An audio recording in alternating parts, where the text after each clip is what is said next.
personnes seulement vont prendre la parole pour ne pas rendre la cérémonie trop longue.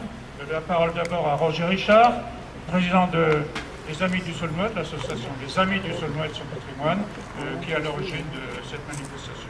Roger, tu seras très bref.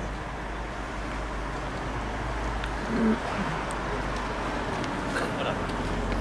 Alors il ne s'agit pas ici de rendre hommage à un homme, mais de commémorer un événement qui a marqué l'histoire de notre chef-lieu d'arrondissement.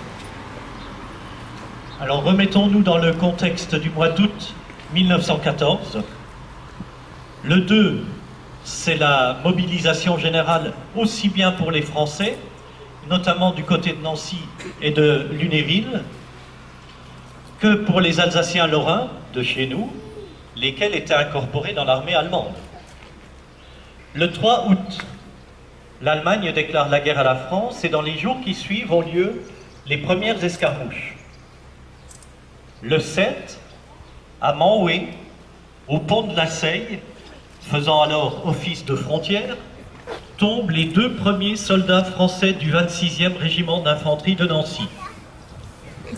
En date du 8 août, l'instruction générale numéro 1 du général Joffre précise que la 2e armée, sous les ordres du général de Castelnau, devra se tenir prête à attaquer en direction de Château-Salins, Morhange et Sarrebruck.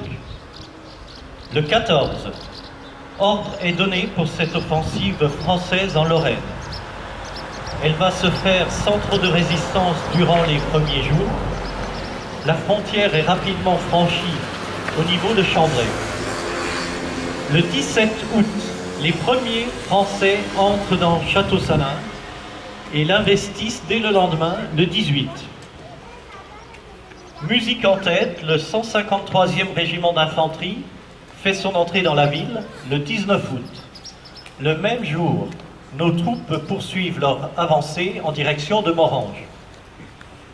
Plus de 40 000 hommes, dont ceux de la 39e division d'infanterie, la division d'acier venant de Toul, et ceux de la 11e division, la division de fer venant de Nancy, tous ces hommes remontent la vallée de part et d'autre de la Petite Seille. Au soir de ce 19 août, les Français sont au pied de Morhange, ville de garnison où sont concentrées de puissantes forces ennemies, bien ancrées, enracinées sur les hauteurs dominant la vallée. Jusque-là, tout s'était déroulé presque comme à la manœuvre. Le général Foch, commandant le 20e corps de la 2e armée, arrive à Château-Salins et, confiant, s'installe dans cette maison où il passa la nuit. Mais le lendemain, 20 août 1914, une violente contre-offensive allemande allait repousser nos troupes qui durent battre en retraite, retraversant notre ville en suivant la route menant à Nancy. La libération n'aura duré que 3 jours et les Castel-Salinois devront attendre encore plus de 4 années avant d'accueillir leur vrai libérateur. Cette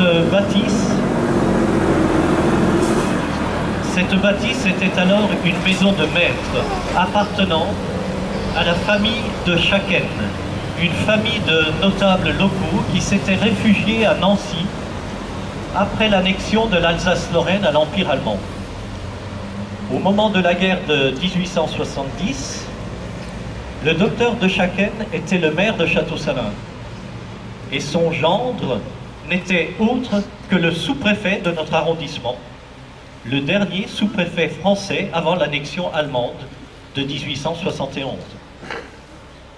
Et le fils de ce dernier, né ici, dans cette demeure, en 1852, devint nancéen par la force des choses, car il voulait rester français.